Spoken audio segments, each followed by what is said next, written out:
Yo, if you ever feel like you have too many options, if you ever feel like there's just too many choices and opportunities in front of you and you're just being overwhelmed by these kind of things, this video is going to be just for you. We're going to go over all the different reasons of why this is holding you back and the importance of staying focused on one task. So stay tuned. In this video, we're going to cover how to stop chasing the rabbit. So what is shiny object syndrome and why do we have it? So shiny object syndrome is when new ideas can quickly grab your attention, but it is not something that you focus on for long because it either does not really matter or there is another thing that will quickly grab your attention just as fast. So basically, you're focusing on things that don't really matter, and it's just quickly grabbing your attention, but your attention shifts away just as fast. And these things, they don't really matter because at the end of the day, if they mattered, you would be focusing on it for a long time, right? These are just small things, like, for example, there's a girl you want to talk to, or there's a bar that looks really cool over there, or like there's a beach, maybe you want to go swim at it. Like, these are distractions like I had, like, for example, in Thailand. So it exists especially within men because we are programmed to always want to do more or relentlessly progress our life and skills. So I know a lot of guys are like me, but especially for me as well. I feel like, as you know, we're always trying to push ourselves to do better, to push ourselves to do more, acquire more skills, acquire more status, push ourselves to do better in life, right? So this is why this kind of concept, this kind of problem that exists within us, it prevents us from meeting our long-term goals. It keeps us from staying focused on one task. So this is why it's not good. It prevents us from staying focused on one task for long. And in the next few slides, we're going to cover why it's very important to stay focused on one task. All right, here are some signs that you have it. Let's go. All right, really quickly, just to cover some signs that you might have it. You're feeling overwhelmed by choices or options. You're constantly changing your goals. You're always worrying about if there's something better to do. You feel your attention gets grabbed easily. You find it hard to focus on one thing for long. You don't get into deep work often, or this is also known as a flow state.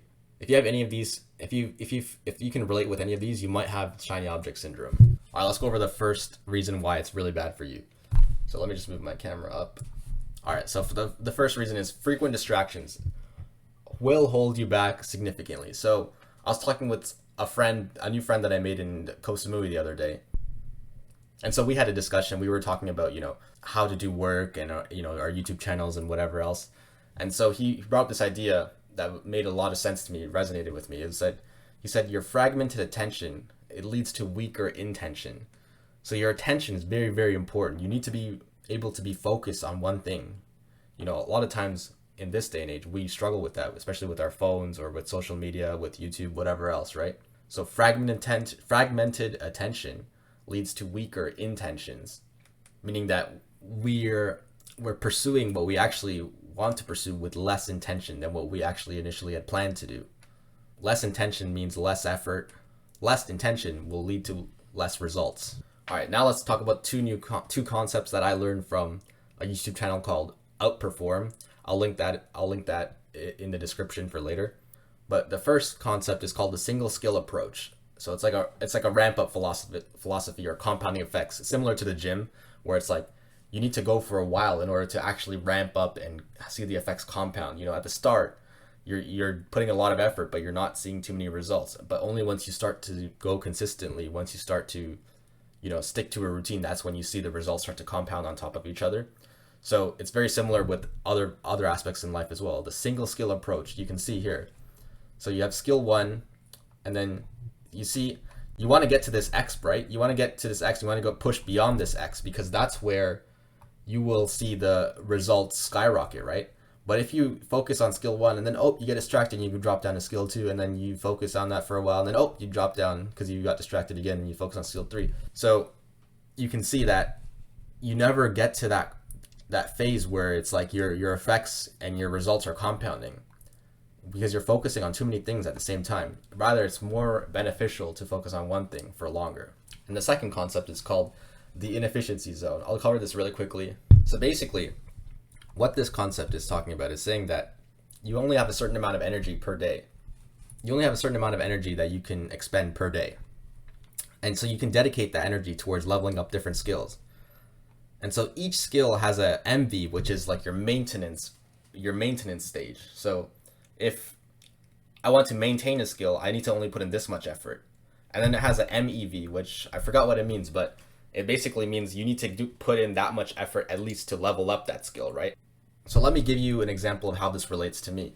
For example, when I was, 2 years ago, when I first started self improvement, 2.5, 3 years ago, right, whatever, some of the things that I really need to work on was my sense of fashion. I had no sense of fashion. No one ever taught me anything about fashion. I didn't know like what clothes to wear, like what matches, what looks good, what doesn't look good. Another thing was my social skills. So I've never leveled up my social skills. I mostly just played video games at home. So I was very quiet and I had like very little social skills. So these are two things that are quite important actually in real life. But I was like at level 0 with them. On top of that, I started with the gym. So because I was at level 0, the amount of effort that I need to put in to level up these things was not too high. I was able to level up each of them quite fast.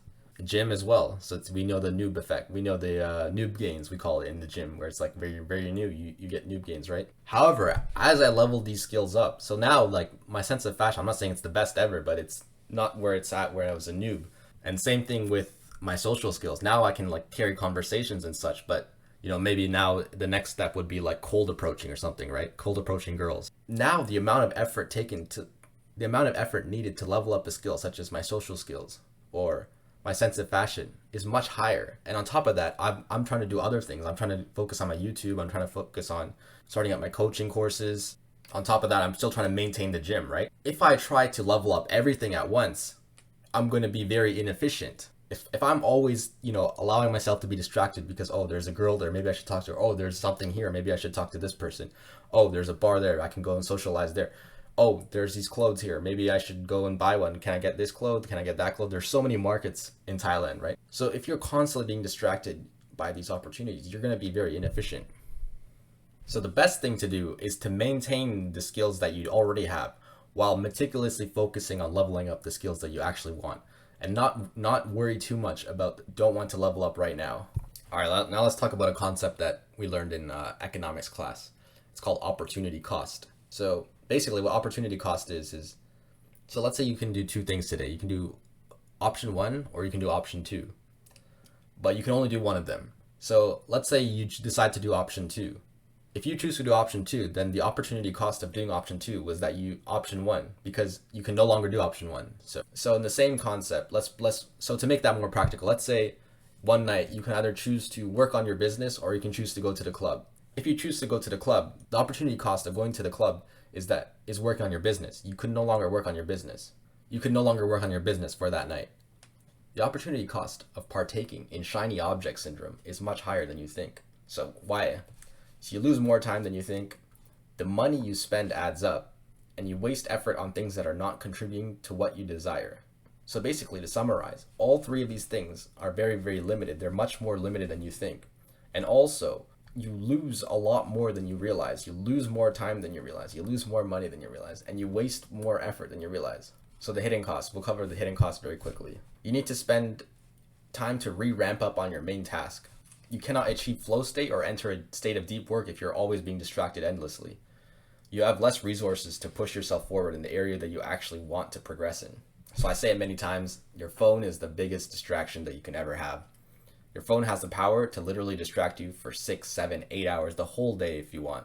So you got to be very careful, be very mindful of it when you pick it up. For example, right now, my phone, I don't even know where it is. I just left it somewhere and I decided, you know what, I'll leave it, I'll find it later. Because if my phone is here, I'm going to be distracted. It's constantly going to be grabbing my attention. It's going to make my intention weaker in terms of doing work, finishing the videos that I want to finish. So, we're dealing with short form content, social media, messaging, especially messaging. If you're messaging multiple people, that quickly adds up. So, you can cycle between messaging, then you check your social media, then you go back to messaging. So, that takes a whole lot of time. Death by 1,000 cuts is a concept that I learned from Hamza. Death by 1,000 cuts means that, let's say we do something that we feel like isn't that bad. Let's say we pick up our phone for 1 second, right? And we put it back down. We might not think that's that bad, right? Like that was like you wasted like 2 seconds, right? But let's say you do that 1,000 times in a day. You pick up your phone, you put it down. You pick up your phone, you put it down. How much do you think that's going to add up, right? So death by 1,000 cuts basically means it's like one small cut might not kill you, but if you get cut 1,000 times, you're going to die. And also, it goes without saying, but even you might think you only got distracted for 2 seconds, right? But again, if we readdress the ramp up philosophy where we need to re-ramp up, the effort that we need to put in to see the results, right? Every time your attention gets pulled, even for a second, you lose a lot more than you think. And finally, with this concept, the micro distractions add up. Even if you feel like one is bad, how would hundreds of these in a day added up look like, right? 1 second, let's say a distraction is 5 seconds. If you do 1,000 distraction, how much is that, right? Let's pull up the calculator. So let's say you have a 5-second distraction and you do that 200 times per day. 1,000 seconds, right? That's 16 minutes wasted. 16 minutes just only on picking up the phone, right? And we didn't even factor in the fact that, okay, once we pick up the phone and then we put it down, we have to re-ramp up again. We have to go back and get our focus on what we want to do and then put in the effort in order to slowly start to ramp up. And it also doesn't consider the factor that a lot of times when we do pick up our phone, it's not just for 5 seconds. It might be 30 seconds. It might be 1 minute. It might be 5 minutes, right? This is being very generous. And this is only on the micro distraction. This is not focusing on, the long term where you're scrolling or whatever. All right, here's how to handle it. Just stay focused on your one goal. Never chase after anything that's not related to that. So, if something, let's say a conversation sparks itself, right? For example, for me, with the social skills that I was mentioned before, right? Let's say a conversation, someone asked me something, or someone's being very nice, like, smiling at me, they ask me a question. Of course, at that point you can have a conversation, right? Because it's coming to you, but don't chase after anything. Don't waste effort in order to chase after it. Don't waste effort in order to meticulously, neurotically think about it or whatever else. It's not too important. Opportunity does not equal success. So people like me, I see opportunity everywhere I go. I see opportunities all the time, right? But the one thing to realize is just because you see an opportunity doesn't mean that it's success. Opportunity needs a lot of investment. You need to put in a lot of time and a lot of effort in order to actually see the success from that opportunity. So while it's good to see opportunity, you cannot in your brain think, oh my God, that's success that I just lost out on, or whatever other programming that we have. We need to get rid of that. We need to realize that time and effort is success, not opportunity. Have some urgency with your main task. So if you're more urgently focused to finish your main task, you're not likely to be distracted by other things, because the task you're focusing on, that's the one that's important to you. That's the one that you actually really motivate to finish. That's the one that's urgent for you. Set some goals. So if you set some goals, you force yourself to have a deadline. Now you're working towards something. So your path is much more clear. You're less likely to get distracted.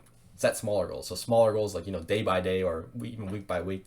Basically, the smaller the goal, the more precise it is, the easier it is to follow, and the less distracted you'll be. All right, guys, that's the end of this video. Let me know in the comments below. Do you have shiny object syndrome? Do you find yourself chasing after things? Do you find yourself to be similar to me, where it's like you're always seeing opportunity, or is it for you really easy to stay focused on one task? Let me know your thoughts. Let me know any suggestions that you have. Anyways, please like the video if you did. Subscribe if you're not already. Check out my music. I'll see you guys next time.